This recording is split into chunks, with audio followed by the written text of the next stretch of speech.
My dear brothers and sisters, we are given this another beautiful evening to sit at the feet of the Lord and experience the power of His word coming into us. Today, as we listen to God's word, in worship of Jesus, in the presence of Jesus, in love of the Lord Jesus Christ, we are going to experience freedom of the kingdom of God. We are going to experience the freedom which Jesus is giving us. The true freedom of the kingdom of God. Sometime back when we reflected, the word of God made us clear to each of us that there are two kingdoms that are reigning. That is the kingdom of God and the kingdom of this world. That division that we saw, I want to take on from there to look at the reason why we fail in remaining rich in the kingdom of God. God has a plan, and that we know very well. His plan is for our prosperity, for our wellness, for our good. And yet, why is this world torn apart with so much of poverty? Why is this world, why are the children of God still remain in this poverty of the spirit? Poverty not according as God designed for us. Blessed are those who are poor in the spirit. But instead, the material poverty, the poverty of the spirit, the poverty of want of God's grace, in spite of such graciousness from God.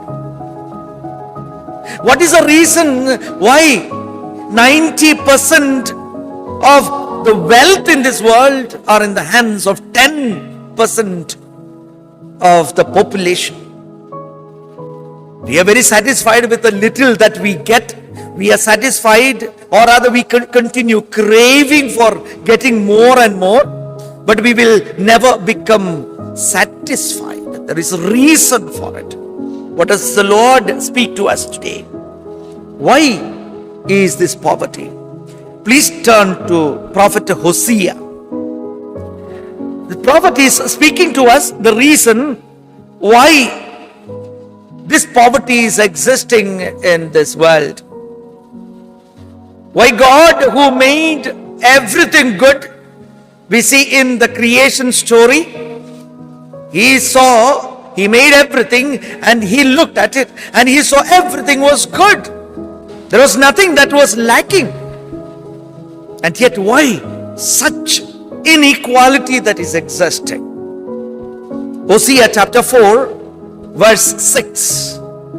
Hosea chapter 4 verse 6. My people are destroyed for lack of knowledge.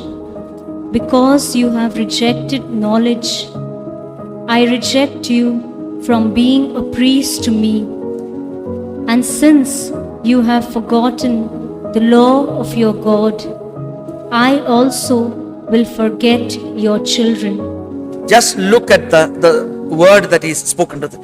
So the reason is very, very clearly stated by prophet. It is, why is this? It's because of the lack of knowledge. Lack of knowledge, that means God's wisdom is not the one that is guiding us. If it is God's wisdom that is guiding our life, then this will not take place. This poverty will not grip the world. Even the richest man is never satisfied with the wealth that is there. And yet if you really analyze, as we did last time, why people grew rich, you look into their personal life, they began to give and give. They were not focused on the money or wealth, but they focused on giving. That is a principle of the scripture. We know from the Gospel of Saint Matthew, chapter 6, verse 33, very directly the Lord speaks to us: seek first God's kingdom and everything else will be given. A basic principle which Jesus teaches. Seek first the kingdom of God and everything else will be added unto you. And so the wisdom says first you seek God's kingdom, and that is not there within us. That wisdom is not the one that is guiding us. That knowledge of God's wisdom is not within us. Therefore, everything else which are required is the one that we are running after. Not what God's kingdom is demanding us. What God's kingdom is, what Jesus is asking of us. Seek first that. But our mind is constantly seeking everything else first. Therefore, kingdom is not the value that we keep. In God's kingdom, Jesus is that wealth. Jesus is the ruler of the kingdom of God. If Jesus is my ruler, then I allow Jesus to take control of every aspect of my life. Why am I not able to allow Jesus to enter into every aspect of our life? It's because that lack of knowledge in the kingdom of the world, Satan becomes the ruler. And so our focus goes into what is periphery and not what the centrality of the gospel is. And so the word of God becomes not the priority, but word of the world. Word of the world. That is the tempter's word becomes the priority. That is how the first sin came into this world. Please turn to Gospel of Saint Luke, chapter 4, verse 18. When Jesus begins his ministry, his manifesto of, we are around, the elections are around, and so the political parties will continue bringing its election manifesto. Jesus began his ministry of his kingdom, and he also presented his manifesto. What is it? Luke 4:18. The Spirit of the Lord is upon me, because he has anointed me to bring good news to the poor. He has sent me to proclaim release to the captives and recovery of sight to the blind, to let the oppressed go free. This is the manifesto of Jesus Christ. For what? To reopen what was closed for humanity. To reopen that kingdom of God, which was once closed for human beings. God created Adam and Eve, placed them in paradise, where there was no inequality, where there was no injustice, where there was no dearth of anything. But today, the crave of human beings, the crave of each one of us, the craving that is within us is how to attain prosperity, how to get money, wealth, position, name, fame. That is not the kingdom. That is all around the kingdom. And so, what is on the periphery has been made the center of our life. Therefore, the kingdom has become part of my periphery of my life, not the center of my life. And so that's the reason where we go wrong. I have come to bring good news to the poor in order to reopen. The poverty is to be removed. That's God's will. And yet what's happening? Day by day, the poverty is on the increase. I'm coming to why this God's plan of wealth for us is not falling in place, because we are not falling in place according to the scripture.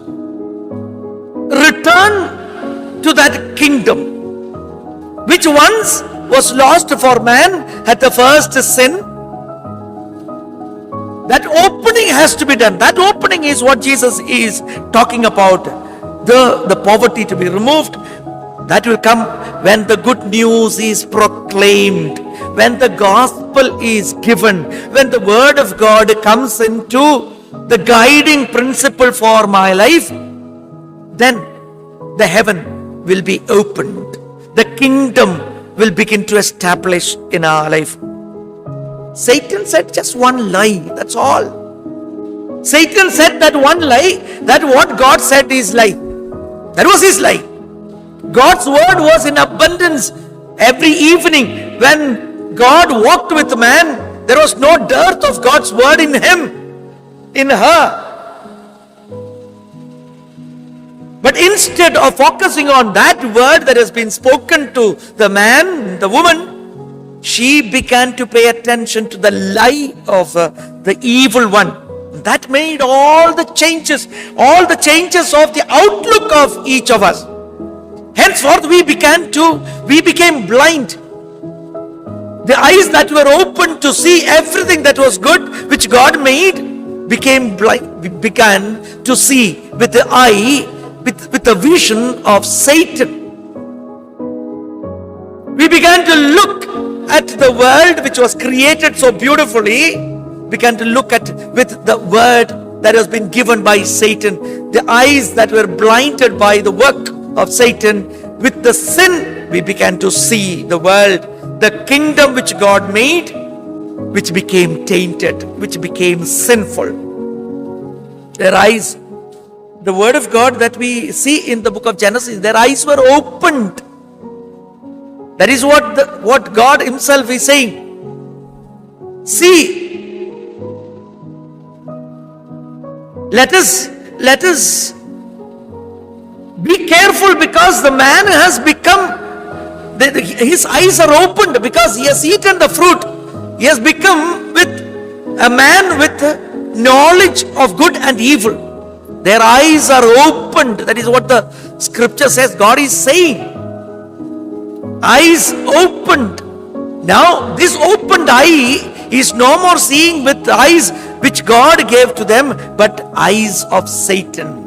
The look of Satan has entered into the human life. With the eyes of Satan, they began to say, Satan says, you are slaves. When God made them have dominion over everything, total authority and freedom given to them, now he says, you are a slave.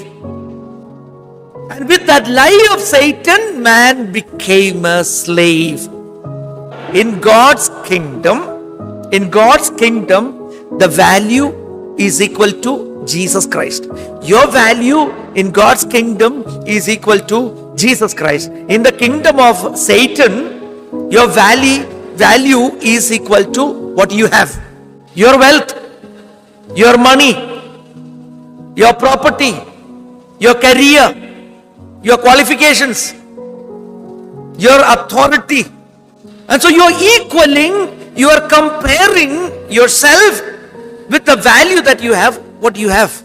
You turn to the common norms in the society, what takes place. Maybe you are making a proposal for your children, maybe your girl, your daughter. A marriage alliance is being proposed. What do you look at? Yes, handsome boy. Yeah, handsome boy. After that, the girl likes the boy. Yes, they are already in relationship. What is the girl looking at the boy? What is his career? How much of wealth the father has got? The property. A lot of things without speaking. That goes behind the thinking. Right from the childhood, what is being pumped into the minds of the children? Yeah, you got to have money. You got to have wealth. I am not denying that we do not need it. But what is the criteria? What is being pumped into us right from the beginning of our life? That the priority must be set on money, on wealth, on position, on prosperity, material things. What is being pumped it? You are looking good, you are looking beautiful, you are looking handsome.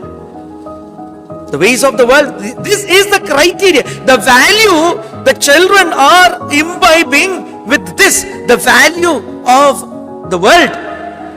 That is seeing with the eyes of Satan. You see how easily the liar is leading us. Leading us into lie. The fruit, according to the kingdom of God, the fruits of the Spirit. But the fruit, according to the kingdom of the world, the satanic kingdom, it is your wealth, your property, your money. All what projects you as great in front of people. And the fruits of the Spirit of the kingdom value is all what makes you great in front of God. What do we choose? Daily we are choosing the kingdom of Satan. I am not being negative. That is the reality. Check what we do. Check what is happening to our daily living. What's the option that we make? Competition in its height. Competition in comparison. What's the reason why so many, every year, so many young boys, girls commit suicide? What's the reason? They got less mark in their examination. What is it? What are we promoting? You must have better than the other. That's the value of the world, which is ruled by Satan. But the value of the kingdom must be ruled by Christ. It is being ruled. Ruler is Jesus Christ. We are never satisfied, because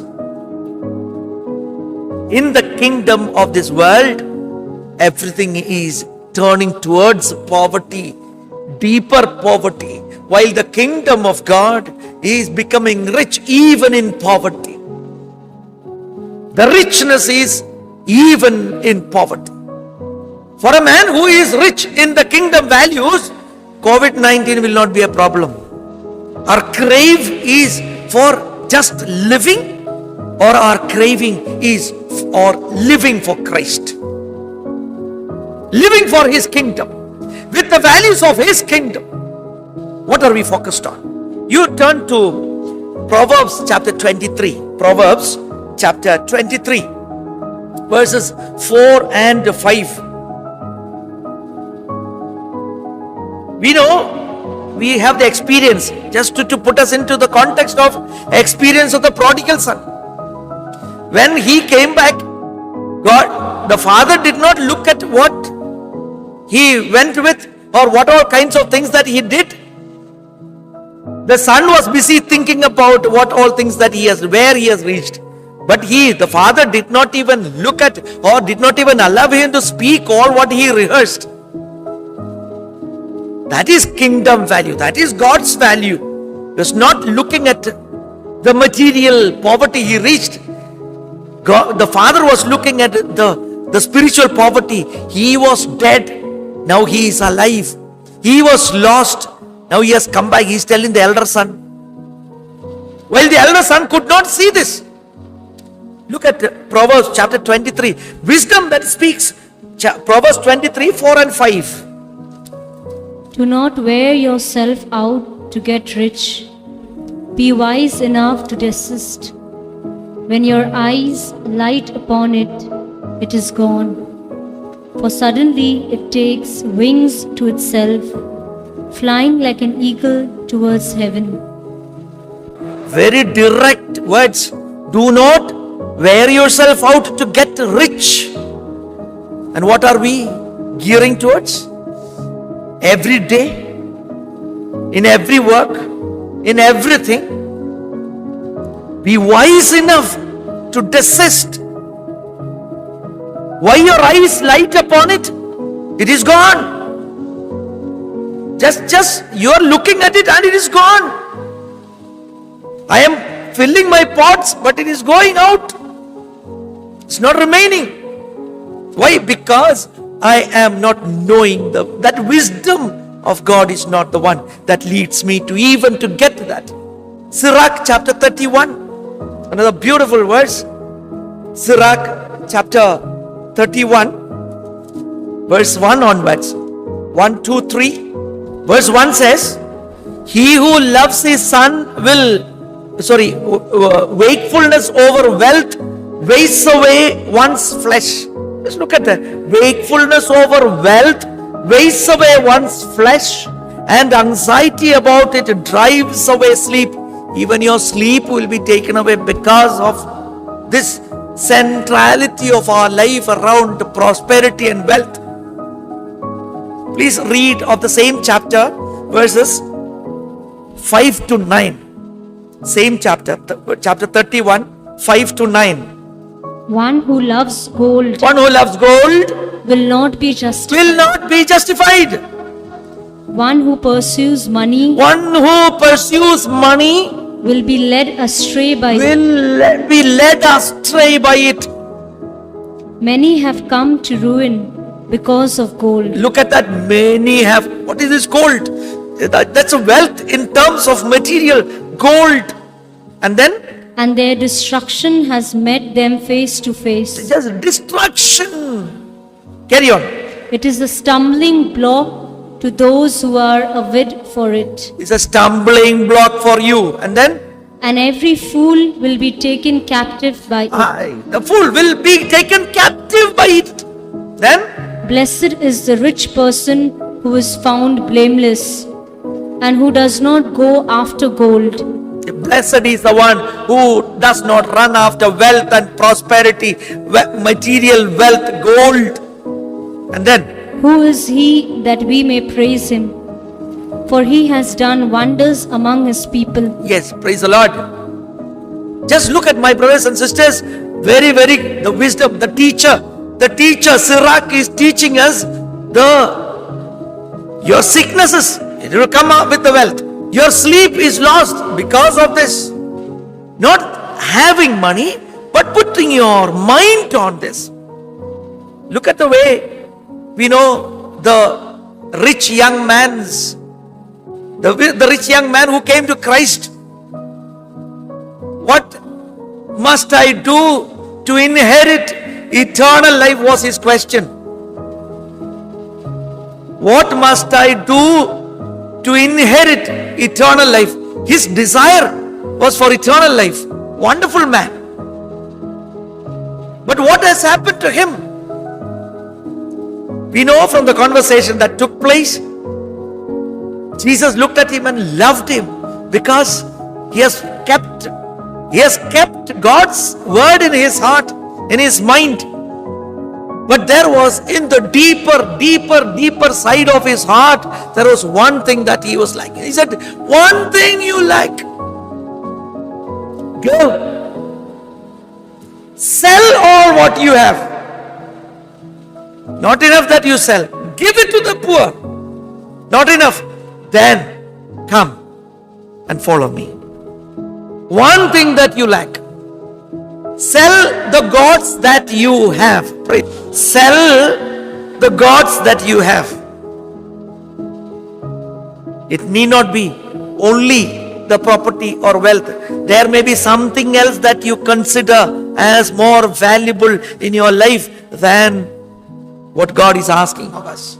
Maybe persons, individuals, relationships that can become a God for us, wealth for us. I find it so very difficult to say this one to someone because I may offend that person.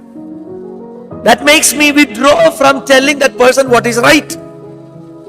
Where is the God? I will displease him. I do not want to be displeased.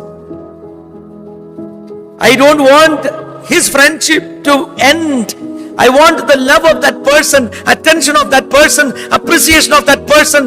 Thus, that person becomes your wealth. That person will become your gold. That person will become your idol. That person will become your God.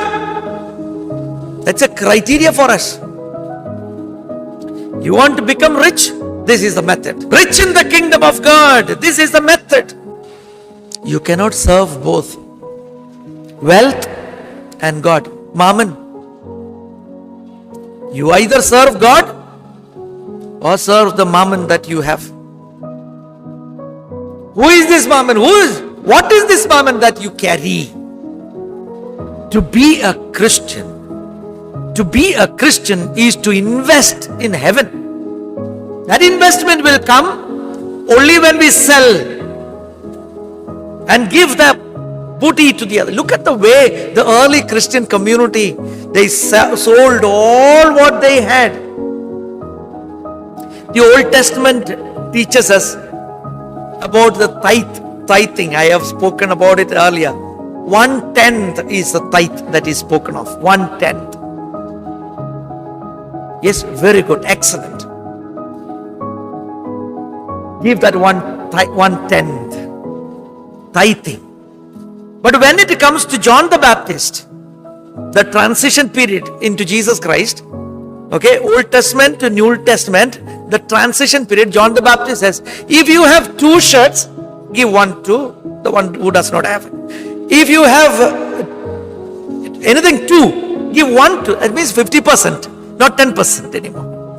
Give 50% to, not 1/10, but 50% to be given. And when it comes to Jesus Christ, it is 100%. Sell all what you have. All what you have. Sell. That means do not get attached to anything in this world. Do not get attached to anything in this world. Give the 100% to God. Because of certain reasons, something that has taken place, you feel, oh, I lost something. Do not get miserable. Do not get miserable. Do not quarrel because someone has taken away something from you. Don't remain in anger. Don't remain in misery. Don't remain in sadness. That is making us unchristian. We are no more the follower of Jesus Christ because we are told to give 100% attachment to Christ, 0% attachment to wealth. Sell all what you have, give to the poor, then come and follow me. You will have treasure in heaven, where no moth will come, no thief will come. No fear, no anxiety, no loss of sleep. No fear will come. Provided we have that 100, that means, what is this? We are all so devoted to, we prayed today also, Divine Mercy Chaplet, so devoted to Divine Mercy. What is this Divine Mercy asking of us? I trust in you. That's the last thing that we do. Very easy to say, but when it comes to the question of trusting, we will not do this. It's very hard. Yes, Christian life is very hard. Christian life is very hard. The real blessing has to come only from God. He is the one absolute authority over everything that has been created. Therefore, what we have, consider, as the Lord said, as if that is not yours. That belongs to God. You possess nothing.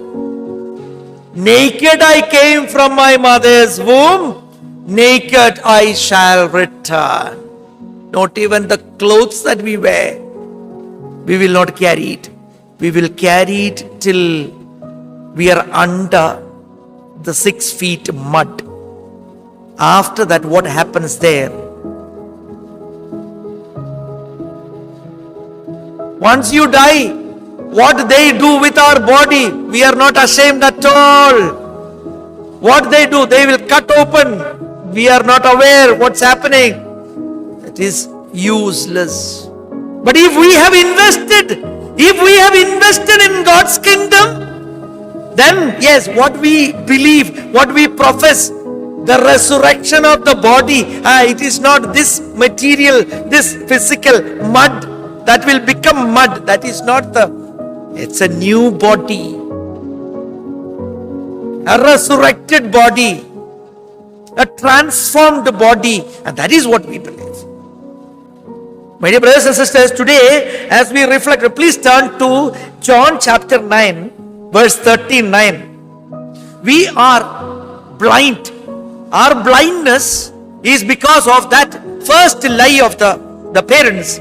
And that blindness is still not removed in spite of the fact that Jesus has ripped open that curtain for us to see. Unless we remove that blindness, trusting in God's kingdom, let the light of Christ enter into us. John 9:39, Gospel of St. John 9:39. Jesus said, I came into this world for judgment, so that those who do not see may see, and those who do see may become blind. Just look at that, okay? Those who do not, I have come because those who do not see might see, and those who do not see, that means those who are now seeing with the eyes of blurred by the eyes of the liar, that they may become blind to that, but instead open the eyes to that of Christ, the light of Christ. That's why the Lord expects of us to be the light of the world. When we have that 100% trust in the divine, then what we read a few minutes ago, Luke chapter 4, verse 18, that manifesto which Jesus gave. Let's read once again. Verse 18 of Luke chapter 4. The Spirit of the Lord is upon me, because He has anointed me to bring good news to the poor. He has sent me to proclaim release to the captives and recovery of sight to the blind. Recovery of sight to the blind will come when this happens. And so, my brothers and sisters, let not the material gods and goddesses that we have treasured in our hearts, let it be broken from our life. Attachment must really become a detachment. Till we are totally detached from wealth, property, money, persons, positions, qualifications, until and unless we are detached from this wealth will not be treasured in heaven. That eternal life that we are in search of, that we are traveling towards, that will not be easy for us. It's very hard for a rich man to enter heaven. It will be easier for a camel to pass through the eye of a needle than for a rich man to enter.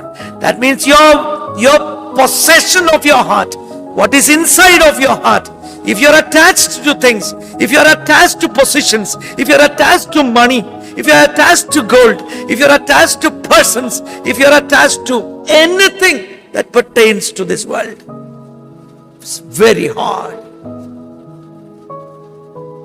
Want to be rich?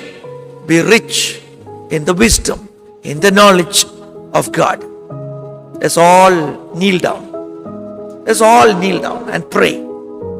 Abba Father, crying out before you, that we may become more and more persons who have sold everything from our life, from our attachments, from what we consider as the great value that would keep us sustained in this world, but be detached from it and place all our trust and confidence in what your beloved Son has given, that is the wisdom, the knowledge, the wisdom of God's word, the wisdom that is laid out before us in the scriptures.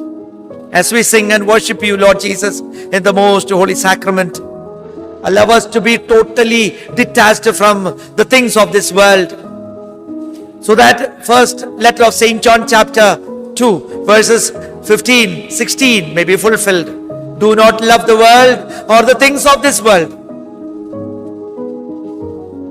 Those who love the world does not have the love of the Father in them. The desire of the flesh, the desire of the eyes, and the pride in possession does not come from the Father but from the world. Let this word be fulfilled in us, that there may be treasures of heaven placed deep inside of us, that we may become persons of the kingdom of God and not of the kingdom of this world. The persons who are ruled by Jesus Christ, not ruled by other forces of this world. As we worship you, Jesus, bless us that we may become totally believing and trusting in you.